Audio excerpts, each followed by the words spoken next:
Bonjour à tous, ici Maxime Tremblay de l'Épée Légendaire. Vous écoutez le chapitre 161 de l'Épée Légendaire, le podcast.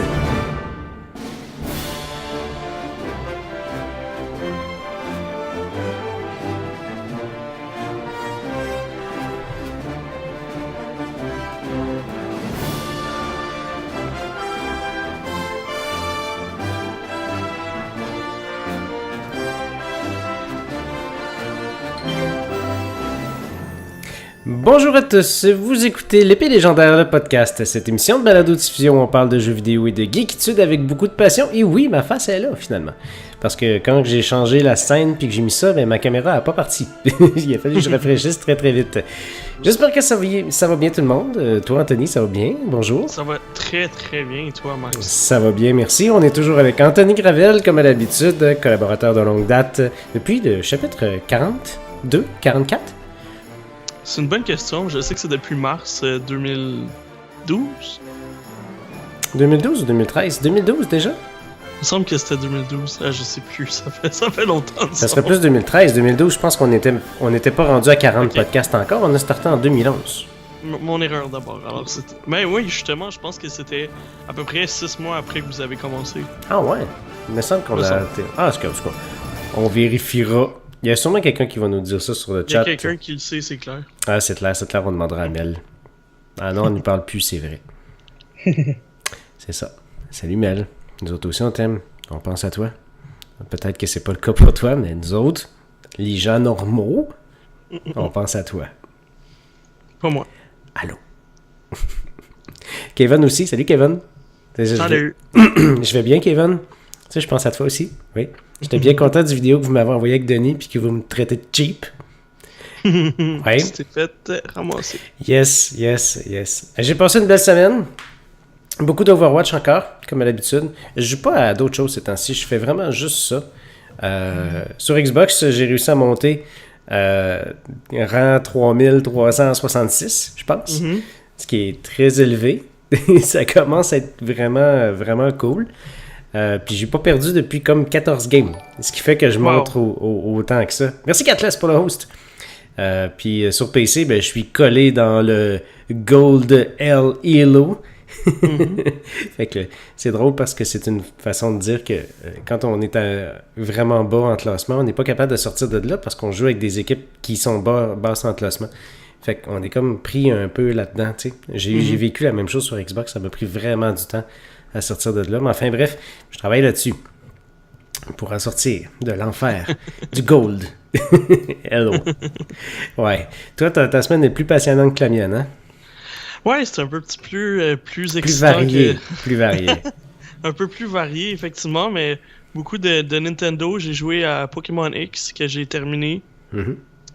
J'ai joué aussi la démo de Pokémon Sun and Moon, donc on dirait que j'ai comme un petit peu commencé la démo, j'ai fait 30, c'est pas très long, là, peut-être une demi-heure, la démo de Pokémon Sun and Moon, puis tout de suite après, je me suis dit, j'ai besoin de plus de Pokémon, parce que me semble que c'est toujours à ce temps de l'année là, qu'il y a un nouveau Pokémon qui sort à l'automne, d'ailleurs, Pokémon Sun and Moon s'en vient dans après un peu plus d'une semaine. Oui, c'est quasiment une tradition, puis on n'a pas des jeux originaux à tous les ans, mais souvent on va avoir une réédition ou quelque chose qui va paraître dans l'automne, mais oui, l'automne, il y a presque tout le temps un jeu de Pokémon qui sort, ouais. Ouais, voilà. Donc, je me suis aussi retourné toujours du côté de ma 3DS avec Yokai Watch 2 Bonnie Spirits. J'ai lu la critique de mon ami Jean-François sur Geeks & Com. Ouais. Puis ça m'a donné l'envie de me lancer dans l'aventure. Ce qui est un petit peu plate, c'est qu'il y a la même introduction que le premier jeu, qui est quand même un petit peu longue, mais une fois que tu passes ça, le jeu est quand même très, très agréable, très joli. Puis les combats sont tellement plus dynamiques que Pokémon, que c'est ça que je trouve le point fort de Yokai Watch. Mais c'est quand même très, très enfantin.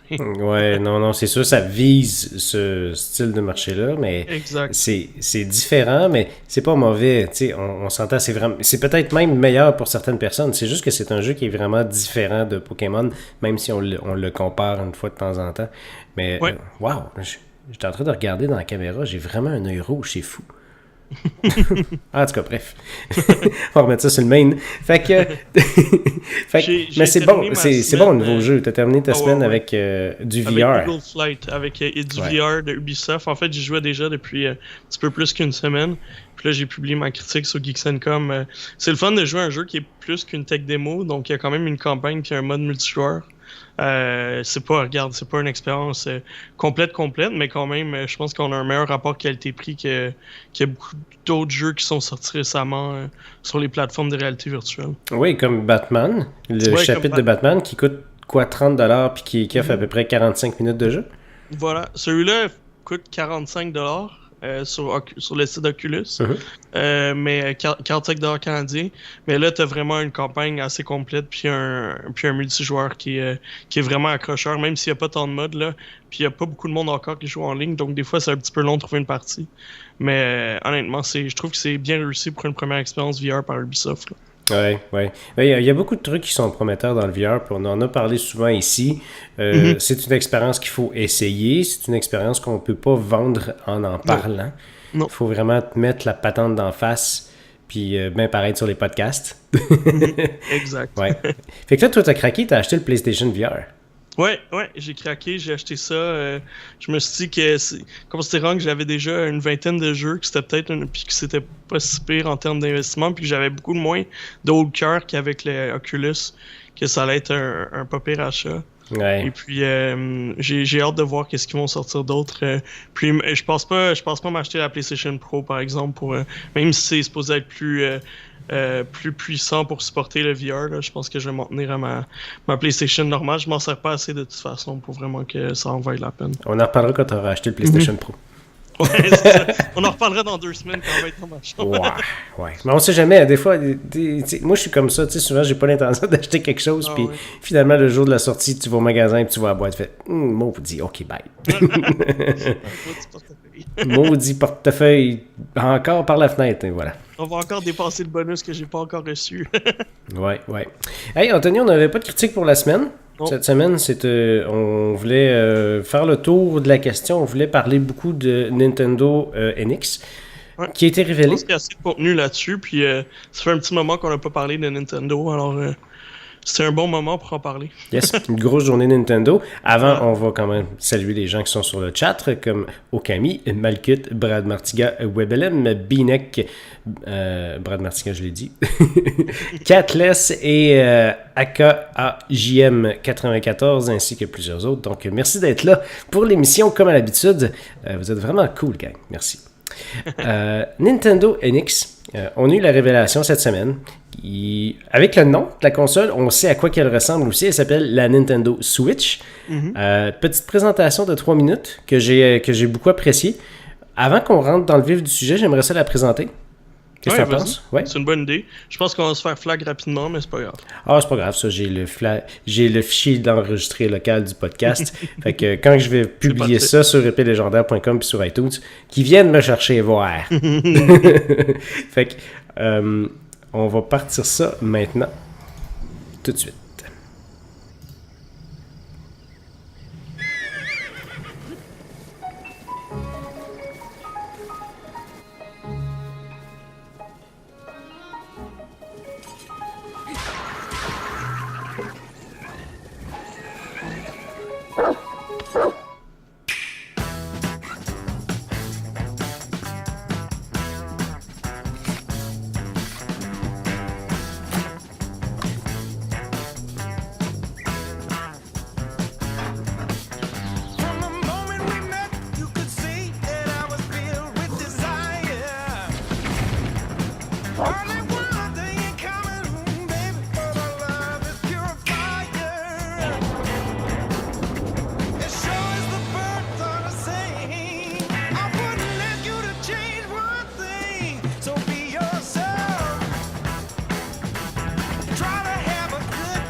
Nintendo Switch.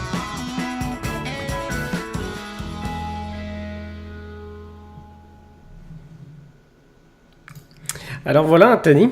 Belle présentation. Ouais. Ils ont bien choisi la tune aussi, Aha Aha de White Denim. C'est quand même très entraînant. Yeah. Non, sérieusement, moi j'ai trouvé que c'était une superbe présentation. J'ai vraiment aimé ça.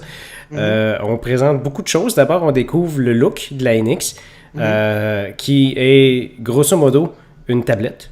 On nous la vend comme une console qui peut être à la fois une console portable et une console de salon. Essentiellement, c'est vrai parce que c'est une tablette avec une station d'accueil, mais on se fera pas de cachette. C'est une console portable à la base. C'est une tablette. Oui, aucun doute.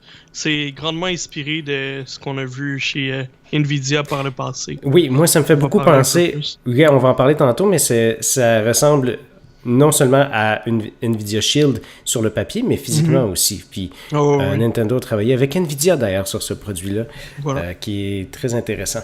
En résumé, qu'est-ce que c'est? Je vais retourner à mon bureau ici. Donc, le Switch, comme on disait, est une tablette à laquelle on a une manette qui s'appelle les Joy-Con, qu'on est capable de snapper sur le côté, si on veut, de les attacher sur le côté de la console, pour en faire une console portable. Lorsqu'on ne s'en sert pas, on peut... ici, là, on voit l'image là, chez Polygon. Là. On a un docking station dans lequel on peut la déposer pour la connecter à l'écran, donc jouer avec une manette. Les Joy-Con qui peuvent être joints sur un autre adaptateur qui permet de faire une espèce de manette classique, une manette plus standard. Sinon, on peut les installer, les démancher de ça, puis les installer directement sur la tablette pour faire une console portable qui ressemble beaucoup dans ce mode-là à la PlayStation Vita. Je sais pas si ça te fait penser à ça. Ouais. Oui, elle est tout petite, mince, pas trop haute. T'as bien raison, mais avec un écran vraiment plus massif. Oui, un grand écran. Les jeux, c'est une carte. On voit, c'est... Une cartouche. Vous voyez pas mon pointeur, c'est plate parce que je voulais que vous voyiez mon pointeur. Attendez, je vais vous régler ça tout de suite. Propriété, capturer le curseur. Voilà. Fait que ici, on voit la game card. Fait que ça, c'est vraiment... Ça ressemble à une carte de 3DS, c'est pas le même format. Fait que ça, on sait que... Ça va être encore propriétaire, évidemment. Oui, c'est de la carte de jeu, c'est l'équivalent du jeu comme tel. C'est pas l'équivalent du stockage, hein, ça va être autre chose. On voit ici des gens qui jouent en multijoueur, ils sont 4, il y a 2 Nintendo Switch, et chaque personne joue avec une moitié un des 2 Joy-Con qui vient avec la manette. Fait que chaque Joy-Con peut être utilisé comme manette indépendante Wi-Fi avec l'appareil, donc on est tout le temps au moins 2 manettes avec l'appareil, ça je trouve ça cool. On s'entend que ça offre pas beaucoup de confort dans ce mode-là, mais c'est quand même le fun pour avoir un petit plaisir multijoueur on the go, tu sais, sur la route, ouais. Les Joy-Con, les voici dans l'autre... Oups, j'ai dézoomé. Dans l'autre image, je sais pas si je suis capable de zoomer plus que ça serait cool. Ouais. OK. Des Joy-Con ici. Fait que là, ça, c'est vraiment les 2 manettes qui viennent avec, qui peuvent être snappées sur le côté, mais être utilisées indépendamment. Ici, on nous présente que les gens jouent dans l'auto avec un accessoire qui est un support pour l'auto. Je ne sais pas si on va le vendre en magasin, mais on évoque la possibilité parce que c'est un appareil mobile, essentiellement. Puis ça, je vais peser beaucoup sur le mot à soir. Hein. C'est un appareil mobile. C'est important pour ce que je vais dire ensuite. Évidemment, ça va venir avec des accessoires. Donc, il y a une manette Pro Controller qui va être disponible. J'espère que celle de la Wii U va être compatible.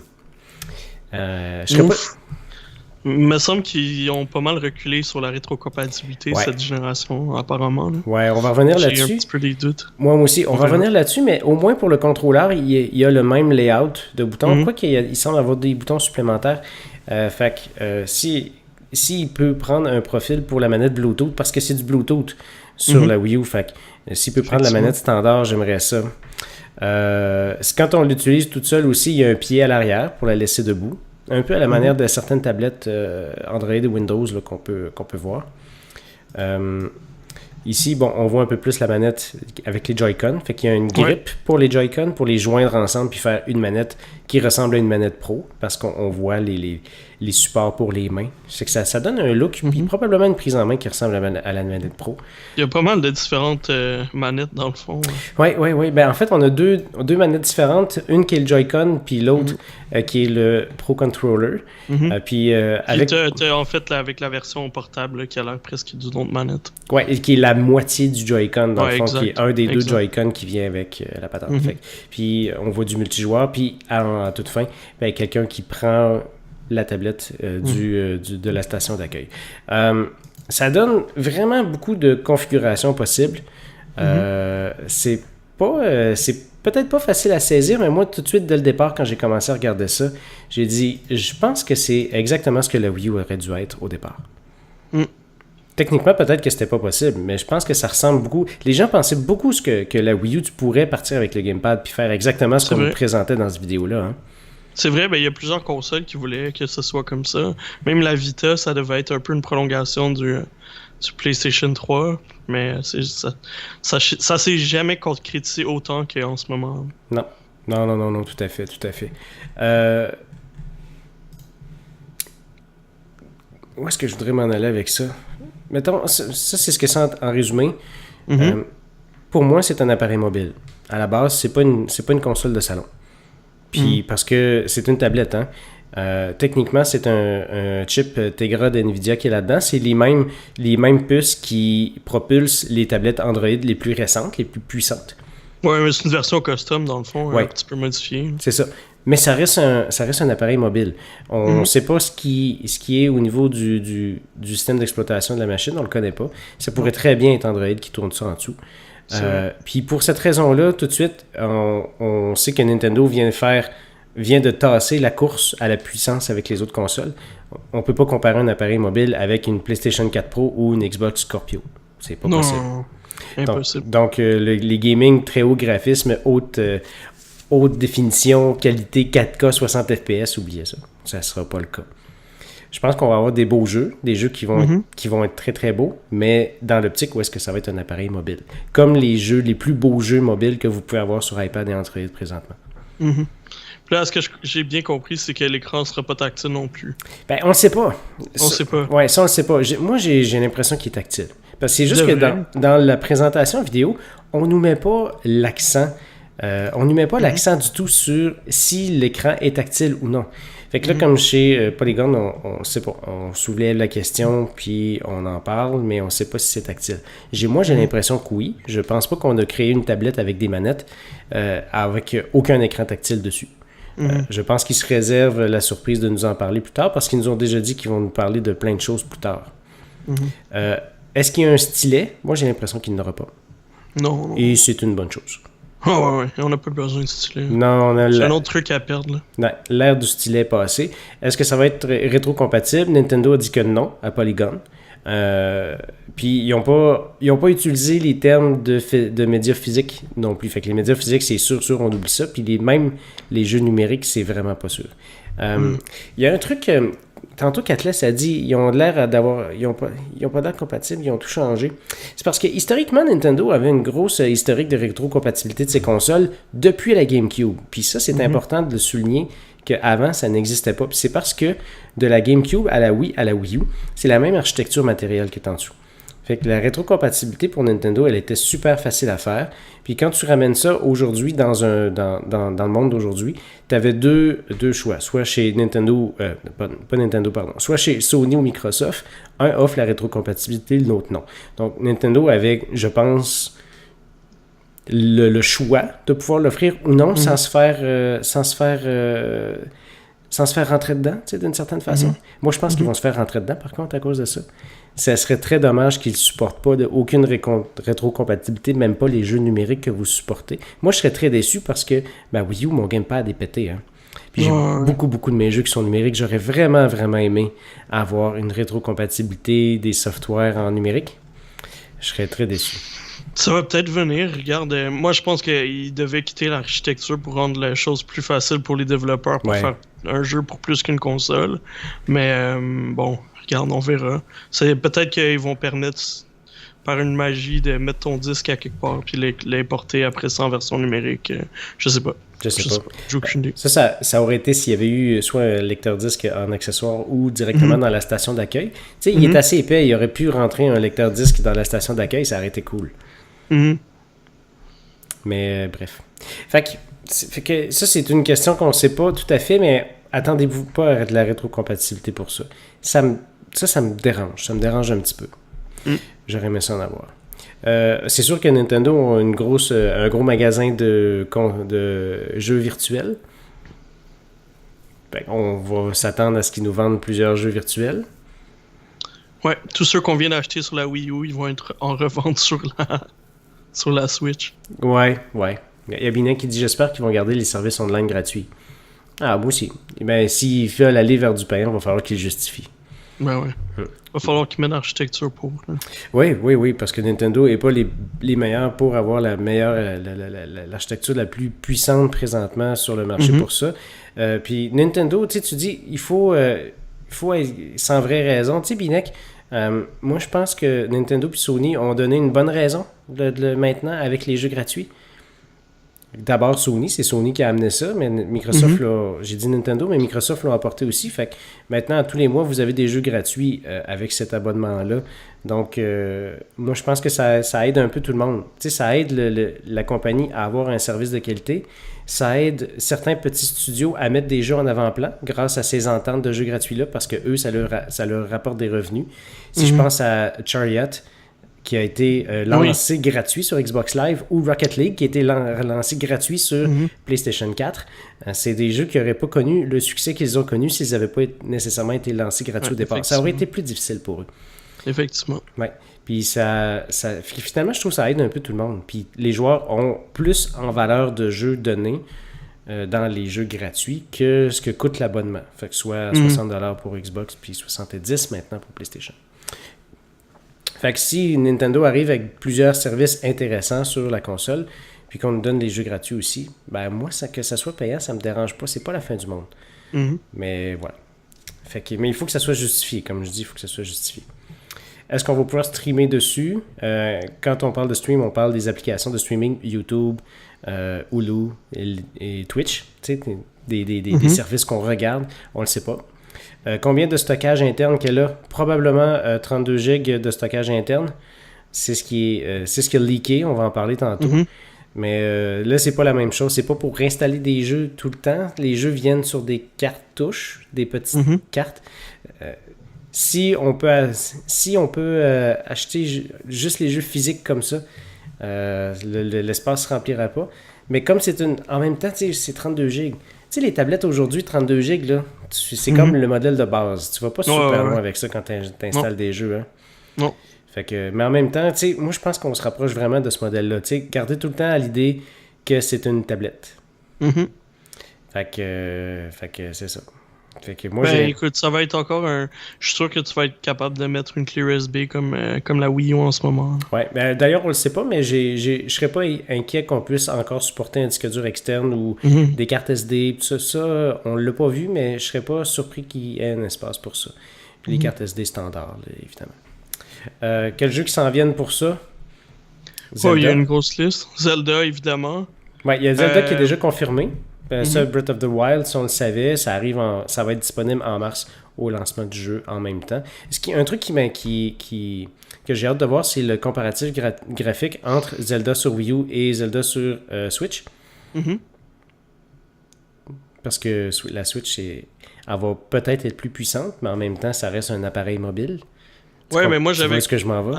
Je pensais qu'au départ, on parlait de la Switch comme étant la plateforme de développement principale pour le jeu, puis qu'après, il avait été downscale pour la Wii U, mais on verra. Ouais, j'ai hâte de voir. C'est pas confirmé encore. Moi, j'ai vraiment hâte de voir le comparatif graphique, puis ça vient vite, là, c'est le mois de mars. Au mois de mars prochain. C'est ma fête au mois de mars en passant, gang. Ouais, moi aussi, hein, gang. Ouais, moi, je dis ça de même. On dit ça de même. Ouais. Un petit piton, Donation. Au mois de mars prochain. Pas de My Nintendo Switch. ouais. Des jeux il y a plusieurs partenaires qui ont été confirmés, de Activision, Ubisoft, Square Enix a été confirmé, Bethesda aussi. Bethesda, c'était cool. D'ailleurs, dans la présentation, on voit une vidéo, une partie à un moment donné de Skyrim Remastered. Mhm.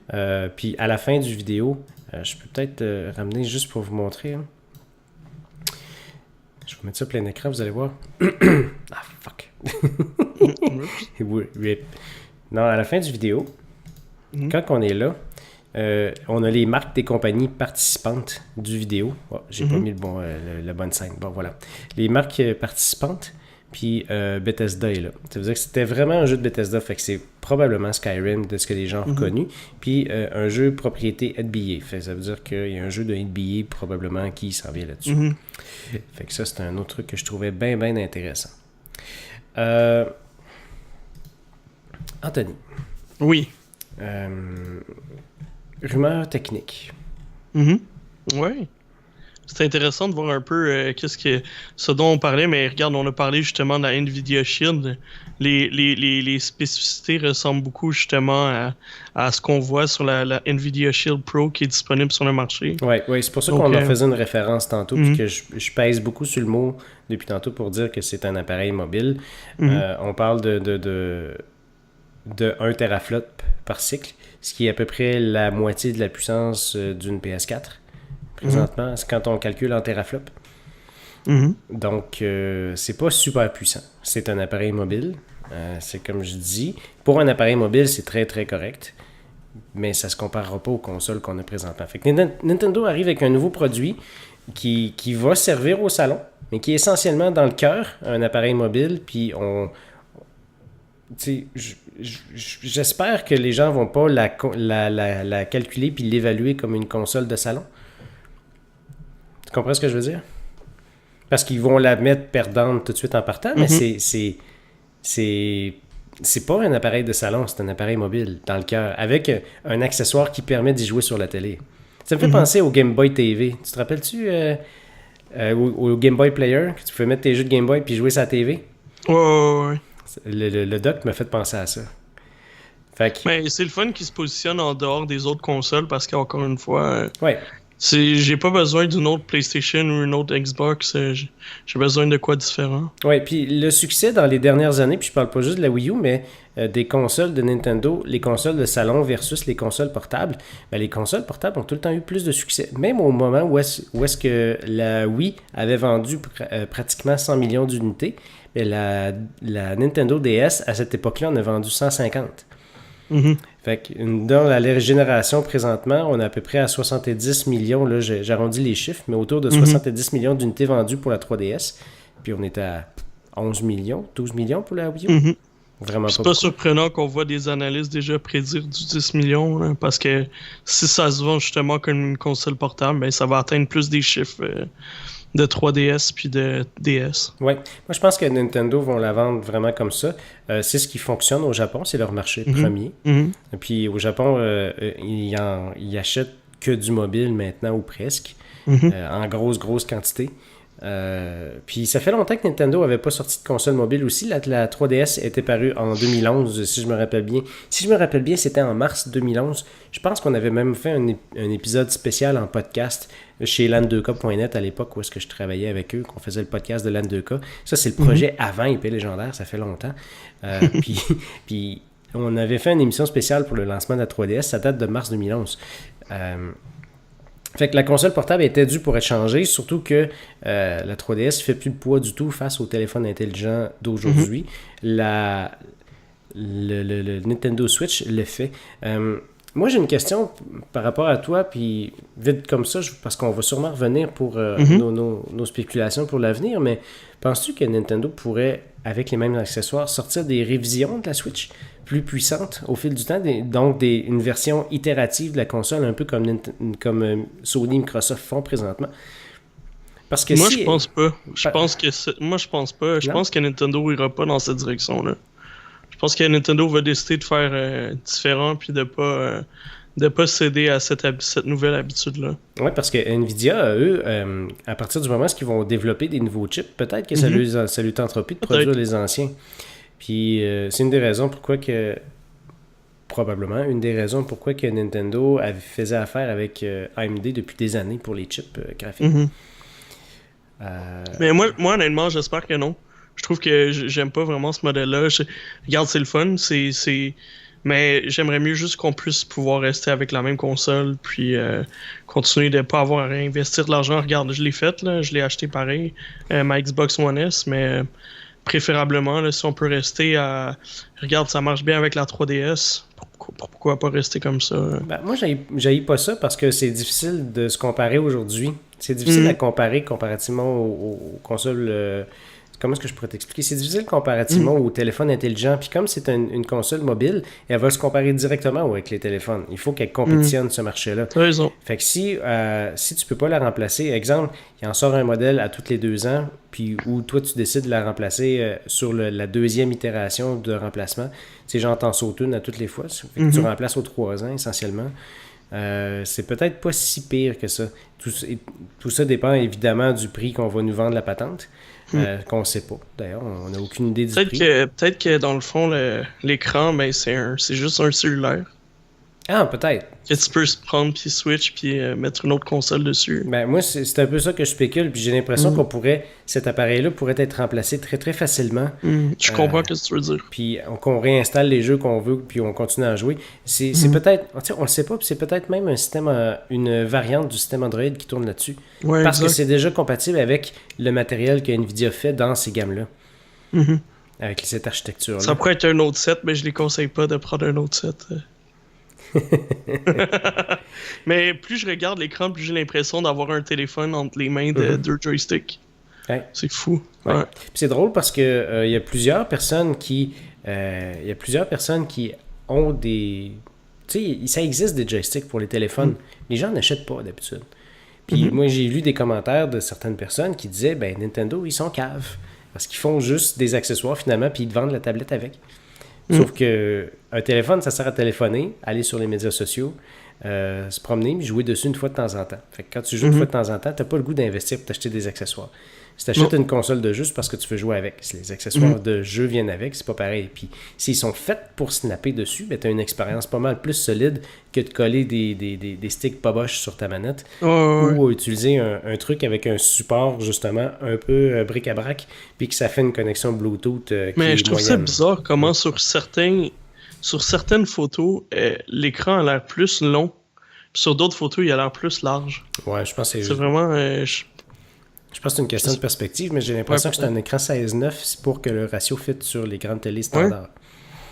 Fait que pour une tablette, un 16:9, ça fait large. Ça fait un peu plus large que haut. Là, ça fait un peu spécial quand même. Fait que c'est quand même intéressant. Est-ce qu'on pourrait acheter d'autres docks? On le sait pas, mais ça pourrait être cool. D'après toi?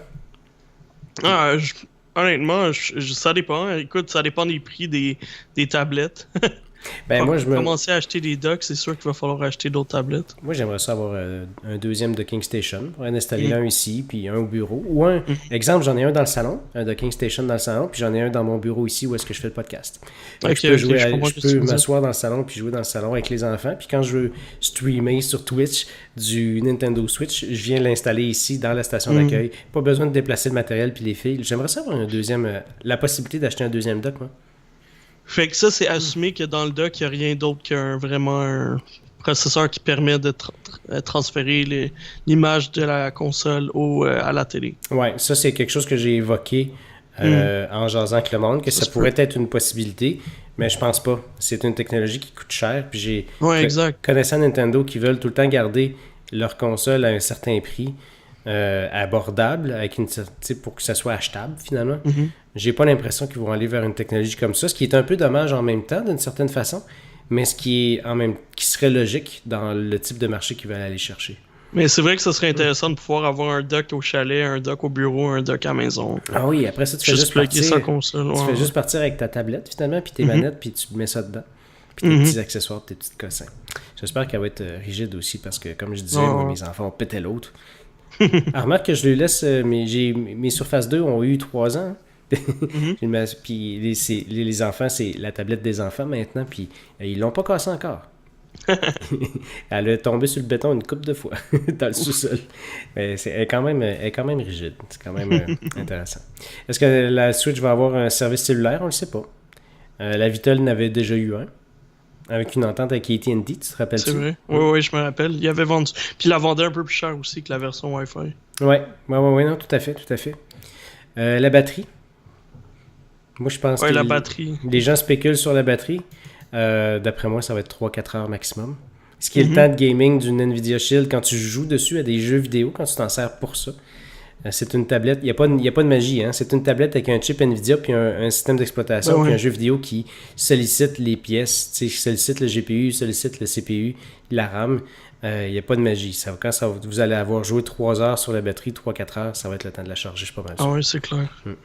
À moins d'avoir mis une batterie monstrueuse dedans, vraiment grosse, mais là, ça rendrait l'appareil beaucoup moins fin puis beaucoup moins agréable à utiliser. Ah ouais, non, oublie ça.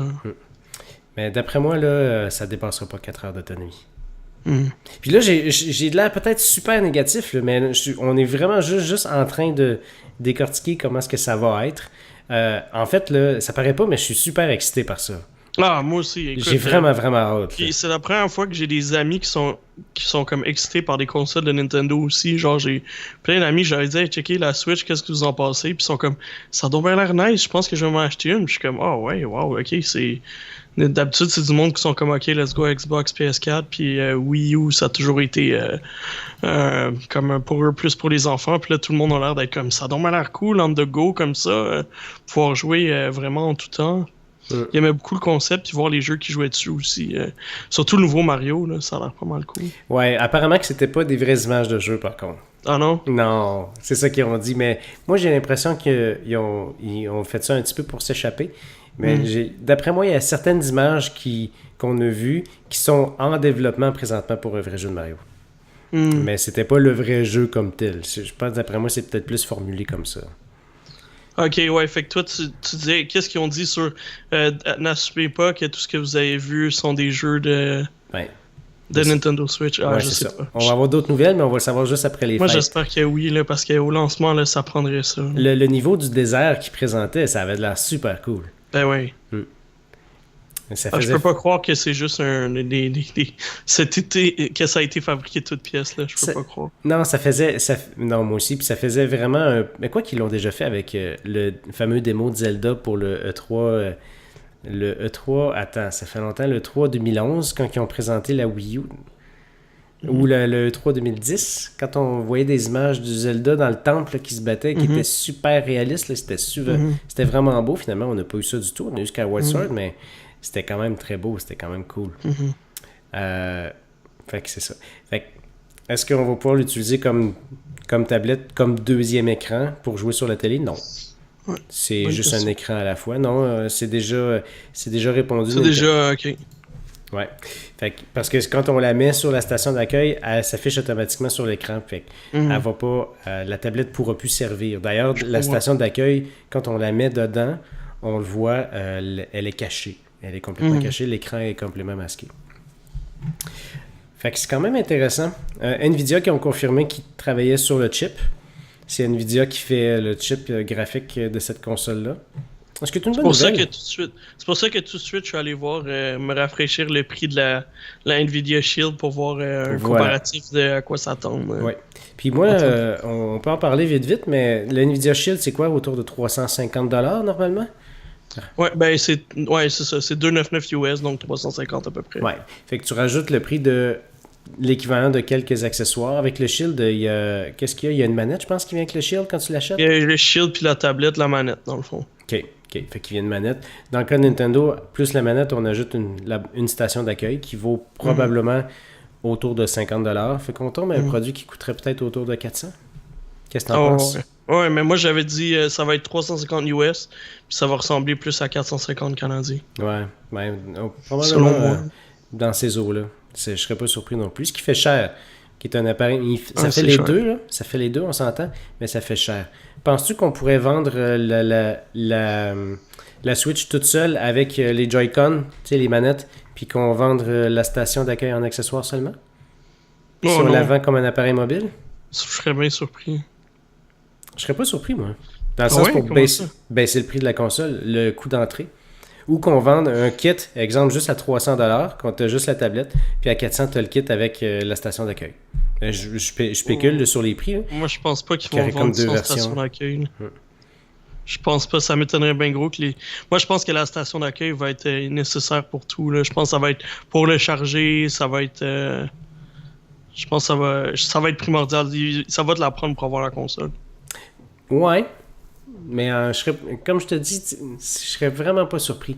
Parce que si Ok. on arrive à 400 ou 450 $ pour le prix de la console, c'est très élevé. Ouais, c'est Là, très élevé. dans ces prix-là, tu te bats exactement au même prix face à face à des PlayStation 4 Pro, puis à une Xbox One S présentement, qui est moins cher que ça, qui est beaucoup moins cher que ça, qui est 350. Comment tu fais pour être capable de ramener, c'est pas juste amener les gens à ta plateforme, c'est de les ramener à ta plateforme parce qu'ils t'ont boudé pendant la dernière génération. Ouais, je sais pas. Écoute, ils ont positionné la Wii U à 350. Puis les Japonais, ils ont un petit peu de la misère à s'adapter, à faire des changements. Là. Si on décidait que c'était ça, je pense pas qu'ils vont aller jusqu'à vendre la console à perte. Fait que je suis convaincu que ça va être 450. Ouais. Mais moi, Je suis convaincu. Puis Je sais que c'est justement, pas une bonne idée, mais mais c'est ça, mais justement, pour pas la vendre à perte, puis pour pas la vendre trop cher, je pense qu'ils pourraient faire comme Microsoft ont fait après la Xbox One, puis séparer la Kinect puis la console, dans le cas de Nintendo, la station d'accueil. Puis vraiment la axer comme étant un produit mobile que vous pouvez utiliser dans le salon accessoirement, si vous voulez. Je serais pas surpris. on verra. Ouais. On verra. Mais on spécule. Exact. Penses-tu que ça va marcher? Si je pense que ça va marcher, mais c'est sûr qu'il y a beaucoup de monde qui vont chercher à remplacer leur 3DS dans les prochaines années. Puis je m'excuse, mais c'est pas vrai que les plateformes mobiles t'offrent la même expérience que les consoles mobiles. Je suis Non. vraiment pas d'accord. Non, moi non plus. Puis ils vont continuer de sortir des jeux que tout le monde va acheter puis qui pourront seulement être joués sur les consoles portables comme les Pokémon, comme les Yokai Watch, comme tous les jeux exclusifs qui sont sortis exclusivement là-dessus. Là. Ouais. Puis c'est pour ça que, tu sais, tantôt je disais que c'est un appareil mobile, on la compare beaucoup avec une tablette parce que au cœur c'est une tablette, mais c'est une tablette qui est fournie avec ses accessoires pour gamer. Oh, ouais. Puis qui s'attache directement sur l'appareil. Fait qu'on a vraiment une expérience qui est beaucoup plus console portable qu'une expérience tablette. Je me vois pas assis avec juste le tactile puis jouer avec. On sait même pas s'il y a du tactile avec. Je serais vraiment surpris qu'il n'y en ait pas du tactile. Ça serait une erreur de ne pas mettre du tactile là-dessus sur un grand écran comme ça. Mais on va vraiment avoir une expérience de tablette, une expérience de console portable. Fait que tu sais, au moins l'expérience de gaming devrait être au-dessus de les tablettes standards, tu sais. Mais comme la Nvidia Shield, essentiellement, la Nvidia Shield, tu peux jouer, elle vient avec une manette, donc ça sert avec une manette, sauf que c'est un système d'exploitation qui est Android, qui est modifié pour être axé sur le gaming, mais c'est pas un système d'exploitation qui n'est fait que pour faire du gaming. Je pense pas qu'on va faire du Facebook puis du Twitter sur la Switch. Ah, ça m'étonnerait aussi. Ouais. Ça va être une tablette, mais ça va seulement ressembler. Le reste, ça va être... le système d'exploitation va être complètement différent. Ouais, parce que peut-être, sinon, ça va peut-être devenir trop complexe. Oh, ouais. Mais en même temps, si c'est un cœur Android qui fait tourner la patente, parce que, comme on disait tantôt, c'est un chip Nvidia, donc ça serait pas nécessairement une erreur, mais ça serait beaucoup de travail de développer un système d'exploitation complètement différent pour le faire fonctionner avec le chip Nvidia, le chip mobile. Je serais pas surpris que le cœur du système, ça soit un cœur Android qui est en dessous de ça. Peut-être bien Nintendo qui se rapproche tranquillement de Google. Ce qui serait donc probablement très facile il y a deux raisons à ça, c'est que aussi l'expérience qu'on appelle AOSP, donc vraiment la partie open source de Android peut être utilisée par tout le monde, pour autant qu'ils ne vendent pas de tablettes qui ont une entente avec Google, tu sais. Fait que, comme Nintendo n'a pas d'entente avec Google, peuvent réutiliser le projet AOSP pour développer leur propre système d'exploitation. Ce qui veut dire que cette console-là serait très facilement routable, qu'on pourrait la router, puis faire rouler des applications Android dessus.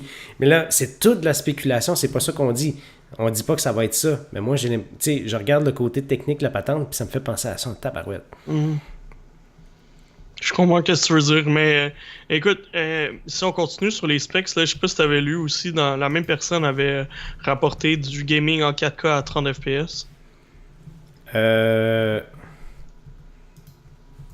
Oui, j'ai vu ça. Mais ça, T'as c'est... vu ça passer. Ouais. Sauf que ça, c'est tout le temps à prendre avec des pincettes, hein? Parce que quand on dit qu'on peut faire du gaming avec un appareil, même les consoles d'aujourd'hui pourraient rouler du 4K à 30 FPS s'ils voulaient. Sauf que tu n'aurais vraiment pas beaucoup de détails dans ton jeu parce que les gens oublient tout le temps de... lorsqu'ils parlent de résolution, oublient tout le temps de mettre en relief qu'il y a une question de quantité de détails puis de physique à gérer à l'intérieur. Fait que tu peux jouer... Tu pourrais jouer du 4K mais afficher juste 4 couleurs, tu sais. Ouais, je comprends que j'exagère l'exemple, mais essentiellement, c'est ça. Fait qu'on pourrait le faire. Tu sais, donc, cette machine-là, est-ce qu'elle peut faire du 4K? Fort probablement. Est-ce qu'elle va pouvoir l'afficher sur une télé 4K? Ça, c'est une autre chose. Est-ce que la station d'accueil est capable de faire l'extrapolation vers le 4K? Probablement. Est-ce que ça va être un vrai 4K natif avec full détail et tout? C'est sûr que non. Mais c'est des chips qui sont très puissants, qui sont capables d'être affichés sur des résolutions quand même assez élevées, tu sais. Parce que sur les tablettes d'aujourd'hui, ça roule avec des résolutions assez élevées. Mais on n'aura pas, même si, exemple, tu as un jeu qui est natif 4K, tu n'auras pas la même quantité de détails que tu peux avoir avec un projet Xbox, PlayStation 4 Pro ou Xbox Scorpio. Ou un PC. C'est sûr. Un PC c'est sûr. Ouais. Mais c'est un appareil mobile. C'est juste normal. je mets l'accent là-dessus parce que je trouve que c'est juste normal. Ouais. Quand même, mais je suis quand même excité. Dernière chose, tu voulais nous parler justement de l'action de Nintendo parce qu'à l'annonce de la Switch, l'action de Nintendo avait baissé un peu. Avait baissé d'à peu près, à peu près 6%, 6,5%. Ouais, au départ, c'était 6%. Là, c'était rendu à 10% quand le marché est fermé. En date de... En fait, excuse-moi, quand le marché s'est ouvert lundi matin, donc qui est hier techniquement pour le Japon. Donc, qui est hier soir, dans le fond, pour le Japon. Quand même une grosse drop de 11%. C'est pas trop inquiétant parce que, dans le fond, tout ce que ça veut dire, c'est que, oui, les investisseurs sont pas super positifs par rapport à l'annonce, mais en même temps, ceux qui ont investi dans l'action Nintendo ont quand même fait 48% depuis le début de l'année. Fait que c'est pas... Financièrement, c'est une meilleure année pour eux que prévu grâce aux investisseurs, pas parce qu'ils vendent des consoles. Comme là, vois-tu, on avait ouvert la page de l'action de Nintendo en direct sur la bourse de Tokyo. Puis on est en augmentation de 1,54% parce que la bourse de Tokyo est ouverte depuis 1 heure environ. Ouais, exact. Fait que c'est ça, dans le fond, c'est toujours curieux de voir comment les investisseurs réagissent. Moi, j'ai vu plein de gens, les amateurs de jeux vidéo, qui étaient super positifs par rapport à l'annonce, mais c'était bizarre de voir que c'était l'effet contraire chez les investisseurs. Ouais. Dernière nouvelle, tu voulais nous parler des profits de Nintendo? Oui, tant qu'à être dans Nintendo, ça m'a fait un petit peu rigoler parce que il y avait une annonce qui rapportait que Nintendo avait fait des profits qui avait augmenté ses profits de 160% par rapport à l'an dernier. Puis c'était une histoire qui est quand même cool, c'est que en 1992, le troisième président de Nintendo qui s'appelait Hiroshi Yamauchi, il avait acheté les Mariners de Seattle, de l'équipe de la Ligue majeure de baseball. Donc c'est un peu dans un élan de générosité pour empêcher le baseball majeur de délocaliser l'équipe parce que, dans le fond, Nintendo of America était voisin de Seattle puis était basé à Redmond. Donc, un petit peu pour leur donner un coup de main et s'assurer du futur de la franchise, ils avaient acheté les Mariners. Et puis, dans ce temps-là, ils avaient acheté l'équipe pour 124 millions. Et puis aujourd'hui, ils ont vendu leur part dans la concession pour 661 millions, en gardant aussi 10% des parts de la compagnie. Si tu regardes le rendement, là, c'est un achat qui était fait en 92, donc c'est un rendement d'à peu près 18% par année. Tu parles d'un rendement de 18% à n'importe quel investisseur, il va être pas mal satisfait. Donc, par année, oui, c'est excellent. C'est excellent. Donc, pour un petit geste qui était comme un élan de générosité, finalement, ça s'est matérialisé un beau profit pour la compagnie qui a vendu une partie de ses parts. Là, ça s'est conclu la vente en date de août. Donc, ça donne un beau coup de main aux chiffres de Nintendo cette année. Donc, c'est quand même drôle de voir que ça n'a pas de lien vraiment avec la console, mais que des fois, faire des investissements intelligents, ça peut donner un beau coup de main, puis ça peut permettre à une compagnie de supporter des pertes sur d'autres années. Ce qui est cool aussi, c'est que ça a un peu ouvert le marché de la Ligue majeure de baseball au Japon, parce que quelques années plus tard, il y a un joueur japonais super connu, qui est Ichiro Suzuki, qui a fait partie de l'équipe des Mariners, qui est devenu un membre du Temple de la Renommée. Donc, ça a comme un peu ouvert le marché sur un nouveau... ça a ouvert un nouveau marché, dans le fond, pour la Ligue majeure de baseball. Puis depuis ce temps-là, on voit quand même beaucoup de Japonais dans la Ligue, puis c'est le fun. C'est très positif. Donc, je sais que ça n'a pas de lien direct avec le gaming, mais je trouvais ça intéressant comme histoire. Oui, les Japonais qui sont grands fans de baseball, hein, aussi. Exact. Ouais. C'est 18% par année, c'est vraiment excellent, surtout dans le cas que c'est une équipe sportive, parce que des fois, c'est pas toujours le cas. Les Mariners, quand ils les ont achetés, ça allait pas bien. Donc, ils ont acheté à très très bas prix, fait que ça a bien tourné pour eux. Fait que, voilà. Hey, c'est déjà tout. Juste contre là, comme ça, je suis vraiment excité, moi, par la Switch. Sérieusement. Tantôt, j'avais de l'air comme très dur dans mes commentaires, mais pour moi, j'étais dû pour avoir une vraie bonne console mobile comme ça. Puis je suis super content de voir cet accessoire-là pour que je puisse jouer sur la TV. Je trouve que c'est une excellente approche pour deux raisons. Un, on réussit à se différencier de Sony et Microsoft à leur manière. Et la deuxième des choses, c'est qu'on le fait de la bonne façon. On le fait pas en essayant d'avoir une jouabilité différente, parce que essentiellement la façon de jouer à la console va être la même. Va être la même que sur une console portable, ou elle va être la même que sur une console de salon, parce que vous allez avoir des manettes standards. Fait qu'on le fait, l'expérience pour les développeurs, elle va rester essentiellement la même. C'est l'expérience de la machine qui est différente pour l'utilisateur. Mais pour le développement du jeu, ça change pas. Fait que je trouve qu'on fait cette différenciation-là chez Nintendo exactement comment on aurait dû faire la Wii U. C'est la bonne manière de le faire. J'espère juste que le système d'exploitation en dessous va être bon et que ça va être une console qui va avoir une excellente durée de vie. Moi, j'espère surtout qu'il y aurait beaucoup de jeux au lancement pour donner un élan à la console qui en a manqué à la sortie de la Wii U, là, avec Rayman Legends qui était tombé, puis Pikmin 3 qui était pas prêt au lancement. Donc, écoute, si Zelda puis Mario Kart, Splatoon sont tous prêts au lancement, ça va être très beau aussi. Ouais, non, tout à fait. Je pense qu'on y travaille activement. Et c'est pour ça que j'aimerais que Nintendo utilise une base Android en dessous pour faire tourner cette machine-là, pour faire tourner cette architecture-là. Parce que de cette façon-là, les développeurs vont avoir beaucoup plus d'outils déjà existants pour développer leur jeu. Puis ça va rendre le développement plus facile pour eux, plus facile pour tout le monde. Puis plus de jeux en quantité, parce qu'à ce moment-là, si tu as des outils comme ça pour ton système d'exploitation, pour ta console, pour ta machine, ben ça veut aussi dire que ça ouvre la porte de manière beaucoup plus facile pour les développeurs indépendants. Puis rajouter une grosse quantité de jeux. Ah ouais, il faut qu'il soit facile à développer pour s'assurer que ça fait que les compagnies n'aient pas un coût trop élevé pour porter leur jeu sur la console. Oui, le côté software, là, si c'était vraiment un Android open source qui est en dessous, pas la version de Google, mais la version AOSP, ça veut dire mise à jour plus facile, puis compatibilité beaucoup plus simple pour les développeurs. Donc, plus grande quantité de jeux en meilleure qualité pour cette console-là. C'est ça que ça prend. C'est ça que ça prend. C'est exactement ce qu'on Mais écoute, moi aussi je suis excité. Je me suis déjà inscrit pour les alertes de précommande sur Amazon. Wow! Donc, on attend impatiemment. J'ai rien fait encore. Moi, tout ce que j'ai fait d'intelligent aujourd'hui, c'est de prendre un rendez-vous pour faire changer les pneus de ma voiture. C'est quand même plus intelligent que moi. En tout cas, bref. Hey Anthony, c'est déjà fini. Si les gens veulent te rejoindre cette semaine, où est-ce qu'ils vont? Ben, sur Twitter, à commercial Gravel15. J'ai ma page Facebook aussi, Anthony Gravel. Sinon, sur Geeks.com, vous pouvez aller lire mes articles. J'ai ma critique de Eagle Flight aujourd'hui. Ma première critique VR, yeah! Nice. T'as apprécié? Donc, oui, j'ai bien apprécié. C'est comme je mentionnais en intro, là, c'est le fun d'avoir une expérience plus complète, là, qu'il y a des tech démos que j'ai pas arrêté de jouer récemment. Là, c'est un peu décevant.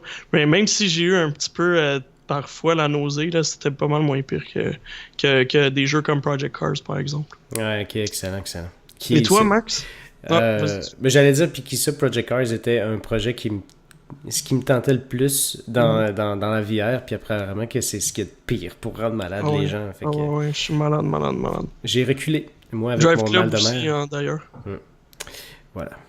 De mon côté, c'est facile. Si vous voulez me rejoindre, c'est TremblayMax sur Twitter. C'est là que je me tiens pas mal toujours. Mais sinon aussi, je vous invite à venir faire un tour sur notre serveur Curse de l'épée légendaire. Donc évidemment, comme à l'habitude, le lien du serveur Curse va être publié dans les notes de la balado. Sinon, vous pouvez me trouver sur maxtremblay.tv qui mène directement sur Twitch. Twitch.tv TremblayMax, je suis tout le temps là, toute la semaine. Notre site web, épélégendaire.com, où est-ce que vous pouvez trouver tous nos archives de toutes nos critiques et évidemment tous les podcasts récents. Donc voilà, merci à tous d'avoir regardé ou écouté le podcast avec nous cette semaine et on vous donne un rendez-vous la semaine prochaine, on l'espère, pour un autre podcast de l'épée légendaire. Au revoir tout le monde. Bye. Ciao.